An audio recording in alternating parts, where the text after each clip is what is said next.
Ya, Assalamualaikum warahmatullahi wabarakatuh dan selamat siang. Eh, Sebelumnya, petinggi Partai Nasdem ingin melaporkan SBY dan Partai Demokrat ke Baris Krim Polri. Dalam hal ini Ahmad Sahroni gitu. Namun setelah mendapatkan telepon dari Surya Paloh, pelaporan itu batal. Jadi pelaporan ini dibatalkan. Ini mungkin Surya Paloh tidak ingin situasi tambah panas, dan ini juga mungkin memperlihatkan kedewasaan politik dari Surya Paloh itu sendiri gitu. Ini Surya Paloh memang seorang yang bijaksana dan dewasa dalam hal politik gitu. Coba kita bacakan beritanya dari Detikcom gitu ya. Bendahara Umum Partai Nasdem Ahmad Sahroni mendatangi Baris Krim Polri. Sahroni mengaku awalnya hendak melaporkan Ketua Majelis Tinggi Partai Demokrat Susilo Bambang Yudhoyono SBY, tapi batal usai dirinya dilarang Ketua Umum Nasdem Surya Paloh. Sahroni awalnya menjelaskan bahwa apa yang hendak dilaporkannya. Dia mengatakan laporan itu terkait ucapan SBY yang menurutnya menyebutkan bahwa Anies Baswedan dan Agus Harimurti Yudhoyono akan mendeklarasikan sebagai capres dan cawapres pada awal September. Menurutnya tak pernah ada kesepakatan soal hal itu saat pertemuan di rumah SBY di Cikeas pada 25 Agustus tahun 2023. Dia mengaku mengikuti langsung pertemuan itu, mengklarifikasi apa yang disampaikan oleh Pak SBY bahwa Anies AHY akan dideklarasikan awal September.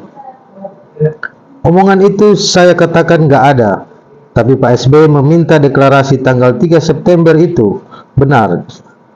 Jadi apa yang disampaikan Pak SBY sebenarnya itu adalah bohong belaka. Tidak ada bahwa Anies AHY akan mendeklarasikan awal September. Jadi nggak ada. Selama 2 jam saya di dalam ruangan itu saat ikut Anies bertemu SBY adalah menerima cerita tentang apa yang pengalaman Pak SBY selama memulai proses sebagai Capres 2004, ujar Sahroni di Baris Krim Polri Senin 4 September 2023. Dia mengaku ingin melapor secara pribadi, namun katanya dirinya dilarang oleh Ketua Umum Nasdem Surya Paloh sehingga batal membuat laporan polisi. Tadi saya di jalan menelpon Ketua Umum bahwa saya akan melakukan pelaporan, tapi Pak Surya memerintahkan kepada saya untuk tidak boleh melaporkan yang bersangkutan.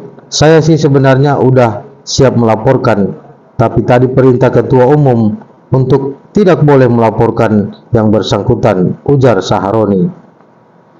Sebagai informasi, hubungan antara Demokrat dan Nasdem memanas usai Nasdem menawarkan posisi calon wakil presiden untuk Anies Baswedan kepada Ketua Umum PKB Muhaimin Iskandar Caimin.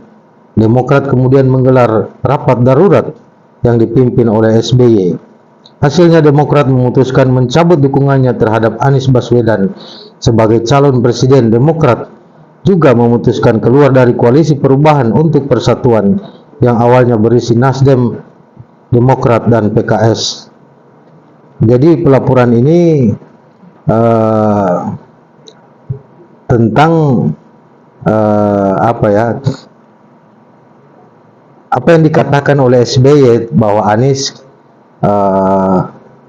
ingin bisa dibilang akan segera mendeklarasikan bersama AHY. Nah, ini menurut Ahmad Sahroni ini semacam berita bohong gitu ya.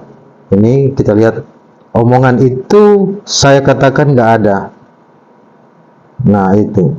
Jadi Ahmad Sahroni ingin mengklarifikasi apa yang disampaikan oleh Pak SBY bahwa Anies AHY akan dideklarasikan awal September.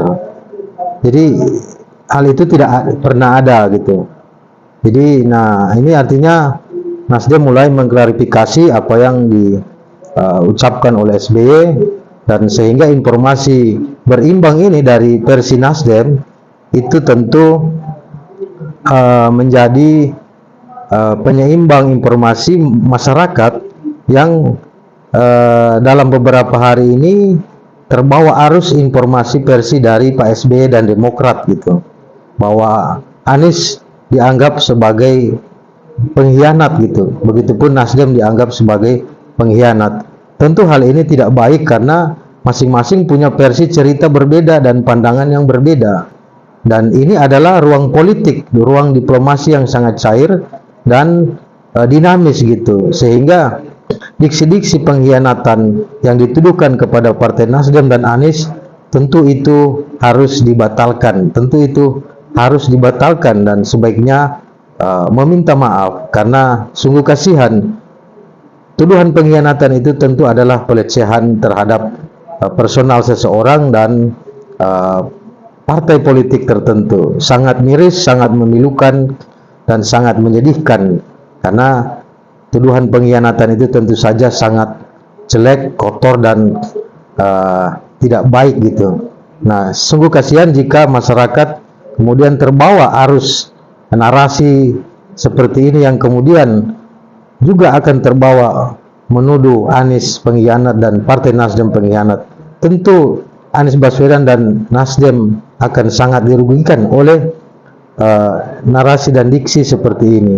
Makanya terlihat memang Nasdem ingin memberi informasi berimbang versi dari Nasdem sendiri itu, agar tidak tersebar berbagai macam tuduhan atau mengarah pada fitnah gitu. Karena diksi pengkhianat itu tentu sangat jelek dan sangat menyakitkan bagi orang yang tidak melakukan hal itu.